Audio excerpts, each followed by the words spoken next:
Olá, tudo bem? Sejam muito bem-vindos ao Arena do Futuro de hoje. O tema é um tema incrível, será uma grande bênção para você e para a sua família. Pegue a sua Bíblia, pegue uma caneta e reúna a sua família, porque nós já estamos no ar com o programa Arena do Futuro. Antes de começar o tema de hoje, eu quero convidar você a seguir o nosso programa nas redes sociais. Nós estamos no Twitter, @Arena do Futuro, e também no Facebook, facebook.com/Arena do Futuro. Ainda temos um blog que está dentro do site da Novo Tempo, que é novotempo.com/Arena do Futuro. E ainda eu quero oferecer a você um curso bíblico através de um DVD maravilhoso com temas inéditos e especiais. É só você ligar para cá ou mandar o seu e-mail e nós enviaremos de graça para você esse estudo bíblico através do DVD. Esse DVD tem sido uma bênção para milhares e milhões de pessoas em todo o Brasil, em toda a América do Sul, porque ele foi gravado em português e também em espanhol. E agora, um abraço especial para você, ouvinte da Rádio Novo Tempo. Nós estamos também na rádio. Muito obrigado a cada um de vocês e que Deus os abençoe poderosamente. Agora sim, com a Bíblia na mão, preparadíssimos, vamos então ao tema de hoje. O tema de hoje é Luz em meio às trevas. É um tema curioso, mas a verdade é que esse tema, ele faz parte de uma sequência dos últimos programas. Nós iniciamos uma série de 3 a 4 temas, programas diferentes, falando de um tema específico relacionado ao que aconteceu no passado, especialmente sobre a lei de Deus e sobre também algumas doutrinas que foram esquecidas e jogadas por terra. Agora sim, com a Bíblia na mão, com a Bíblia aberta, eu convido você a estudar comigo esse assunto impressionante, falando sobre a luz no meio das trevas. Bem, a palavra de Deus é muito clara ao falar que o povo de Deus passaria por um momento de perseguição. E eu quero ler com você o que está escrito aqui em Mateus, no capítulo 24.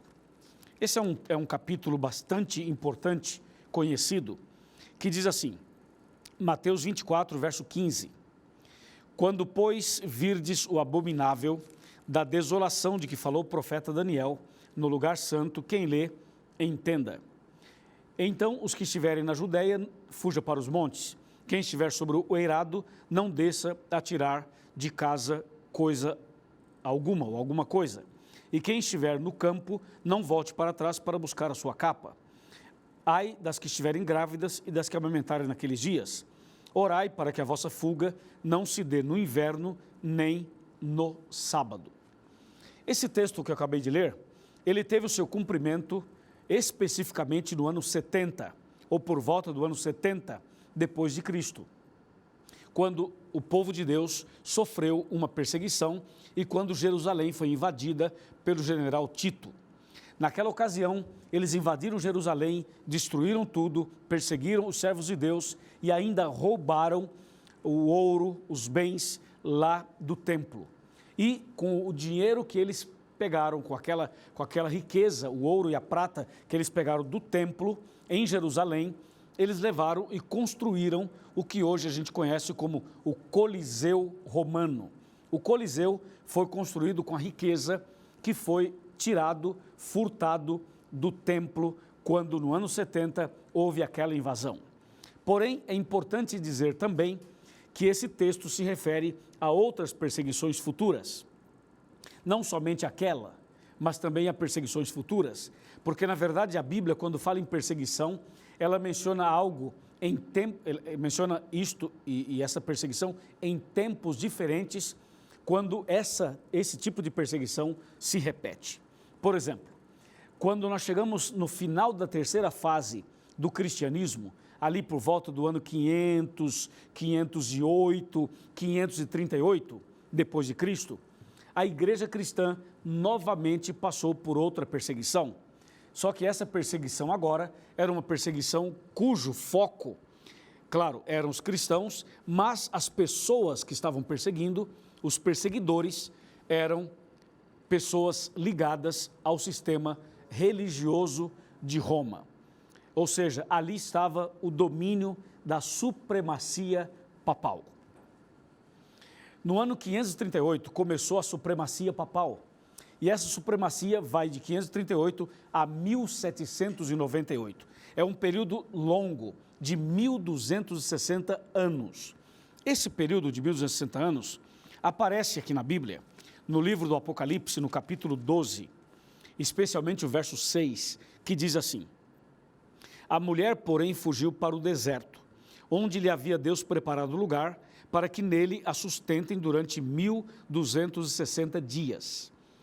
A linguagem apocalíptica fala 1260 dias, porém, nós sabemos, baseado na própria Bíblia, que um dia profético equivale a um ano. Então, são 1260 anos. E esse período todo vai de 538 a 1798 depois de Cristo. Inclusive, aí está uma parte do período da Idade Média. Ok? Uma parte. Mas esse grande período mencionado aqui foi o período de uma terrível perseguição. Agora, entenda uma coisa, quando a Bíblia diz a mulher fugiu para o deserto, lembre-se que mulher em profecia significa igreja. Nesse caso, a igreja verdadeira, o povo de Deus, perseguido, claro, fugiu para o deserto. Fugiu para o deserto por causa desse tipo de pressão. Então, Deus preservou sua igreja e preservou a verdade com o seu povo nesse momento da fuga, nesse momento da perseguição. Agora, a perseguição não foi apenas uma perseguição física, foi também uma perseguição espiritual, ou seja, uma perseguição aos princípios da palavra de Deus. Dá para entender? Essa perseguição aos princípios da palavra de Deus levou a humanidade daquele tempo a ignorar assuntos vitais da Bíblia e, ao mesmo tempo, favorecer, apoiar outros temas que não estão de acordo com a Bíblia. Por exemplo, Daniel 8, verso 12, menciona algo nesse sentido. Veja aqui Daniel, capítulo 8, versículo 12. Está aqui. Diz assim: o exército lhe foi entregue com sacrifício diário por causa das transgressões, e deitou por terra a verdade, e o que fez prosperou. Então, esse texto anuncia que a verdade de Deus seria jogada por terra durante um período e que o exército seria entregue nas mãos dos perseguidores. Foi justamente durante o período em que o sistema papal dominou, que houve a supremacia papal, que as verdades bíblicas começaram a ser ignoradas e jogadas por terra. Eu vou mencionar algumas dessas verdades. Uma delas é o batismo, a verdade sobre o batismo. Você sabe que o batismo bíblico é por imersão. A pessoa deve ser batizada por imersão, como Jesus foi batizado. Mas durante esse período de escuridão espiritual, eles estabeleceram o batismo por aspersão, um pouquinho só de água na cabeça. Entendeu? Veja um outro princípio que foi ignorado e que foi adulterado. É o princípio bíblico da salvação, que para mim essa é a parte mais assim agressiva e mais terrível. Ou seja, a Bíblia diz que não há salvação em nenhum outro, senão através de Jesus. Ou seja, a salvação é só através de Jesus. Mas o que eles fizeram na Idade Média? Eles fizeram o seguinte, na Idade Média e nesse período aqui de 1260 anos, eles fizeram o seguinte, eles estabeleceram o que hoje se conhece como sacramentos. Os sacramentos, os 7 sacramentos, passaram a ser o sistema de salvação. E esses sacramentos, eles se tornaram uma afronta a um princípio bíblico vital. Quando Jesus disse, eu sou o caminho e a verdade e a vida. Ninguém vem ao Pai senão por mim. Então não adianta, a pessoa não pode ser salva pelos sacramentos, ou por outro tipo de atitude qualquer, ou de crença. A salvação é somente através de Jesus, nada mais além disso. E naquele período dos 1260 anos de escuridão, eles pisaram nessa verdade. Inclusive, Daniel 8 menciona que o sacrifício diário foi também jogado por terra, que eles mexeram até mesmo no sacrifício de Jesus, isto é, eles atacaram até mesmo o princípio bíblico de salvação. Outro ponto que nós queríamos destacar aqui é o ponto da questão da santidade. Por exemplo, eles começaram um sistema de canonização. Algumas pessoas consideradas boas, depois de mortas, elas eram canonizadas e se tornavam santas. Veja, depois que morriam, se tornavam santas num processo de canonização. Enquanto que a Bíblia diz que os verdadeiros santos são aqueles que guardam os mandamentos de Deus e têm a fé de Jesus. Só para confirmar isso que acabei de falar, eu quero ler com você Apocalipse 14, verso 12, que diz assim, ó, Apocalipse 14, 12, só para confirmar. Aqui está a perseverança dos santos, os que guardam os mandamentos de Deus e a fé em Jesus. Esse foi um outro ponto que nós queríamos destacar. Mas tem um outro ponto, que é o que nós conhecemos como indulgência. A indulgência era uma maneira de você comprar o perdão, entendeu? Então a pessoa queria ser perdoada, aí ela comprava, tinha um tipo de um contrato, ela assinava aquele contrato, um documento, e ali ela pagava uma taxa para ser perdoada. O que a gente hoje conhece naquele tempo também como indulgência. Essa é uma outra afronta aos princípios bíblicos. É um outro ataque aos princípios bíblicos. Porque, de acordo com a Bíblia, o perdão é um dom de Deus. O perdão é algo que Deus oferece para o ser humano totalmente pela graça e de graça, né? Ninguém precisa pagar para ser perdoado. Mas, durante esse período da escuridão espiritual, as pessoas pagavam para serem perdoadas. E quem tinha mais dinheiro, então conseguia pagar mais, e alguns já compravam o perdão de pecados passados e até mesmo dos pecados futuros.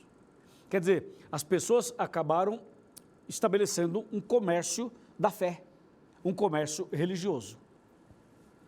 E eu poderia mencionar tantas outras coisas que foram feitas durante esse período da escuridão. Uma delas, nós mencionamos no programa anterior, foi quando eles mudaram o sábado para o domingo.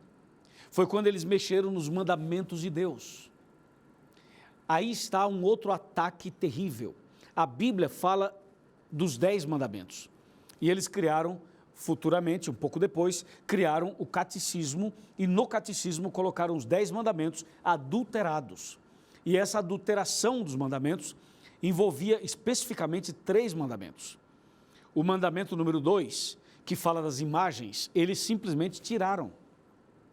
O mandamento número 4, que fala do sábado, eles mudaram e colocaram domingo no lugar. E o mandamento de número 10, eles dividiram em 2. Então, eles também adulteraram os mandamentos de Deus. Sobretudo, o 4º mandamento, que é o selo de Deus, que é o sinal de Deus. Eles mexeram no sinal de Deus e estabeleceram algo como sendo um sinal da autoridade papal, como sendo a marca da autoridade papal. Mexeram, inclusive, naquele mandamento que é o selo de Deus. E estabeleceram no lugar um outro mandamento que passou a ser a marca dessa autoridade, o sinal dessa apostasia. Esse foi um período de apostasias, sem contar as barbaridades que eles cometiam em relação às pessoas que eram cristãs, que eram fiéis a Deus. As pessoas eram perseguidas e mortas. Quantas pessoas foram mortas, assassinadas? E a maneira como eles matavam as pessoas era uma maneira tão cruel, tão terrível, que eu não tenho coragem de descrever aqui. Alguns eu posso mencionar, porque não é tão assim, né? Você vai ver que já é terrível. Mas se eu mencionasse outras, você ia ter náusea. Mas veja só, uma das formas com que eles matavam as pessoas, eles fizeram um tipo de um caixão aberto na frente e com uma cabeça de uma mulher, tudo isso feito, tinha de ferro e tinha de bronze. Eles pegavam a pessoa, colocavam a pessoa dentro dessa indumentária, e aí eles pegavam então facas e por pequenos furos iam furando a pessoa assim por fora. matando a pessoa lentamente. Uma outra forma de matar as pessoas era uma cadeira. Tinha uma cadeira toda cheia de pontas, de ferros, lanças. A pessoa era colocada sentada ali, eles amarravam a pessoa como se fosse um cinto de segurança, depois ele girava uma manivela do lado e essa cadeira comprimia a pessoa, fazendo esse movimento, perfurando e matando a pessoa lentamente. Existiam tantas outras formas de assassinatos que eles praticaram durante esse período da Idade Escura, durante o período de 1260 anos. Só que as trevas, que pareciam não ter fim, a barbaridade humana sob o comando de Satanás, parecia não ter fim, foi justamente durante esse período que Deus fez brilhar a luz. Por isso que o programa chama Luz em Meio às Trevas. Foi justamente no ano de 1517, antes de terminar o período de 1260 anos, Deus abreviou essa perseguição. Deus fez uma intervenção. E em 1517, Deus então levanta uma pessoa. E essa pessoa que Deus levantou era um monge da própria igreja romana. Era um monge alemão. Deus o levantou, esse homem conhecidíssimo como Martinho Lutero. Deus o levanta e ele começa a questionar depois de fazer alguns estudos profundos da Bíblia. Ele começa então a questionar aquilo que a igreja estava fazendo. E ele, lendo a Bíblia, Romanos capítulo 1, Romanos 2, o livro de Romanos, ele percebeu que a salvação era pela graça e que o justo viveria pela fé e não pelas penitências, não pelos sacrifícios. Então esse homem que estava subindo as escadarias daquela igreja, de repente no meio, subindo, ele para e ele como que estivesse ouvindo uma voz, dizendo o justo viverá pela fé, ele desce aquelas escadas e ele diz assim, a partir de hoje as coisas serão diferentes. E Martinho Lutero foi o instrumento de Deus para iniciar a reforma protestante. Ele foi o grande personagem dessa reforma. Não foi apenas ele. Deus levantou outras pessoas mais ou menos no mesmo período. Mas Lutero passou a ser aquela figura central do movimento da reforma protestante. Claro, ele sofreu excomungações, ele foi expulso, ele passou por tantas coisas terríveis, mas ele se manteve firme e ele realmente fez aquela reforma que precisava ser feita. Graças a Deus por isso. Agora, aí começa a reforma, e essa reforma não termina somente no período de Lutero, apenas iniciou, e a coisa continuou depois, até que Deus foi levantando pessoas em lugares diferentes, na América do Norte, na América do Sul, Deus levantou pessoas na Europa, Deus foi levantando pessoas em lugares e continentes diferentes do mundo, justamente para começar esse grande movimento da reforma. E a luz, ela passou a brilhar mais e mais em meio às trevas. E graças a Deus que hoje nós temos a Bíblia em mãos, temos liberdade para pregar, liberdade para adorar e liberdade para ensinar as verdades para as pessoas. Tudo isso graças a Deus, e graças a Deus que levantou Martinho Lutero em 1517. Agora entenda uma coisa, o processo de reforma, o processo de restauração, desde o ponto de vista doutrinário, ele aconteceu. Mas esse processo de reforma na vida das pessoas ainda não acabou, porque existem centenas, milhares e milhões de pessoas no mundo inteiro que desconhecem as verdades bíblicas e desconhecem por influência do que aconteceu no período dos 1260 anos. Entende? Quando os cristãos foram perseguidos e quando a verdade foi jogada por terra.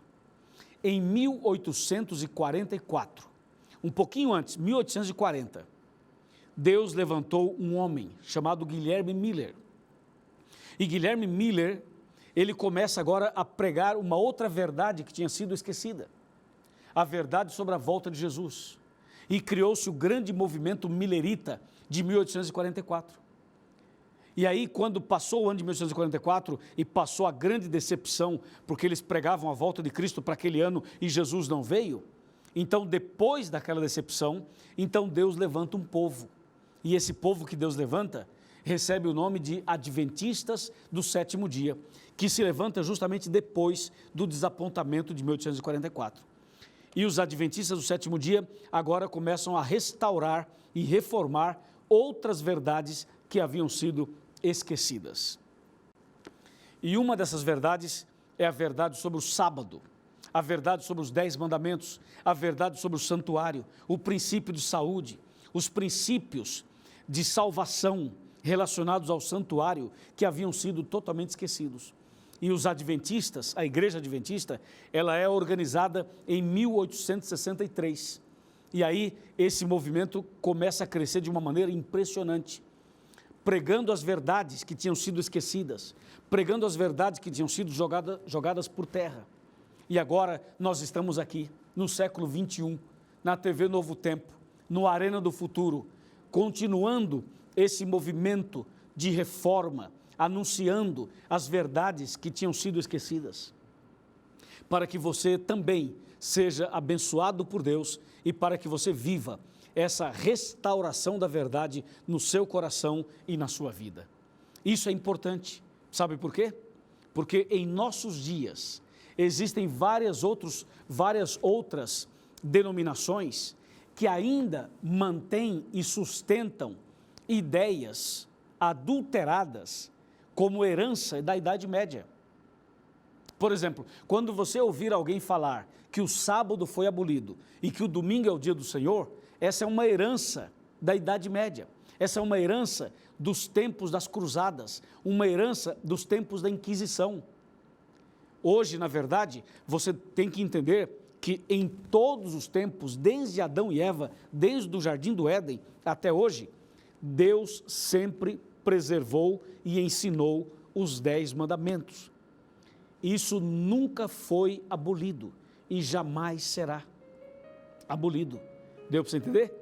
E assim, não é só esse princípio, outros princípios mais.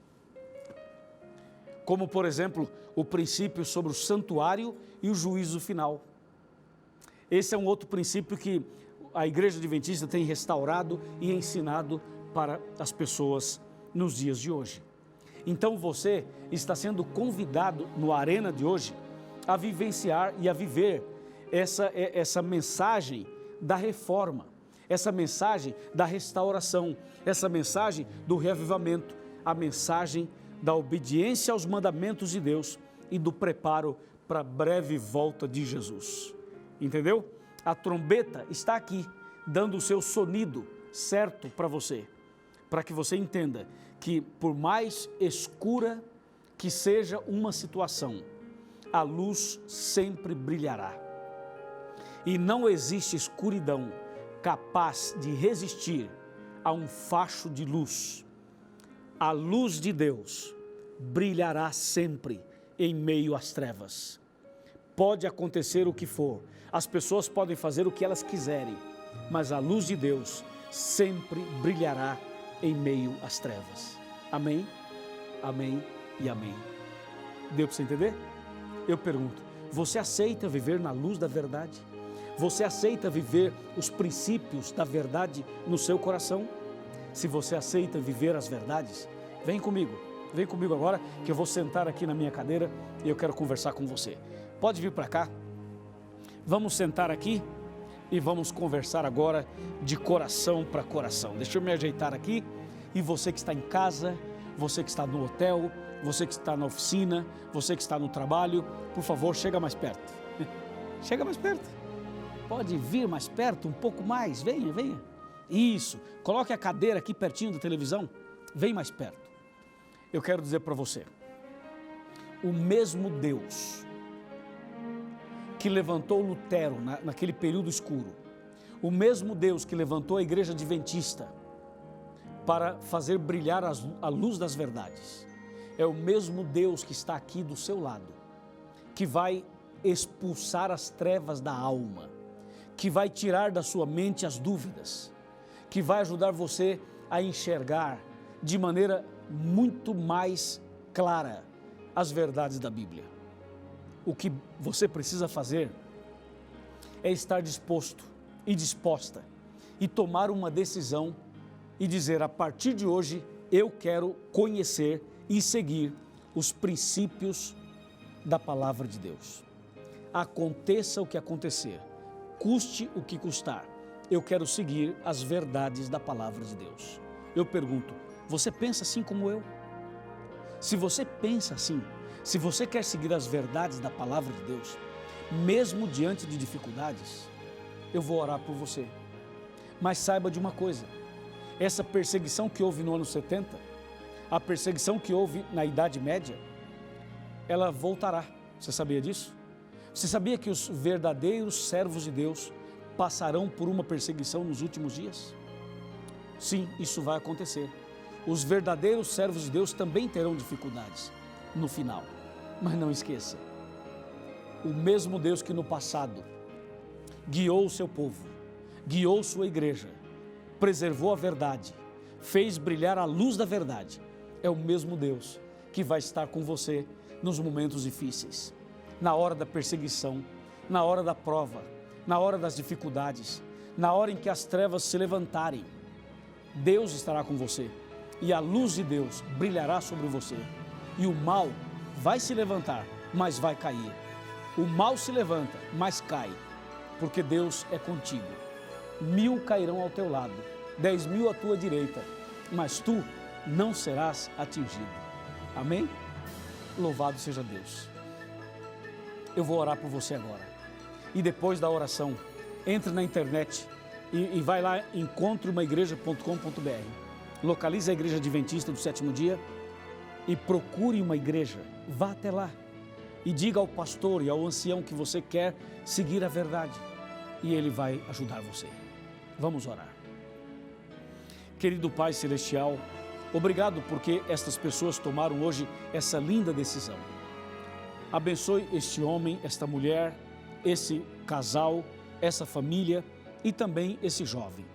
Eu entrego nas tuas mãos cada uma dessas pessoas, que a partir de hoje a luz da verdade brilhe na vida dele e na vida dela, em nome de Jesus. Amém.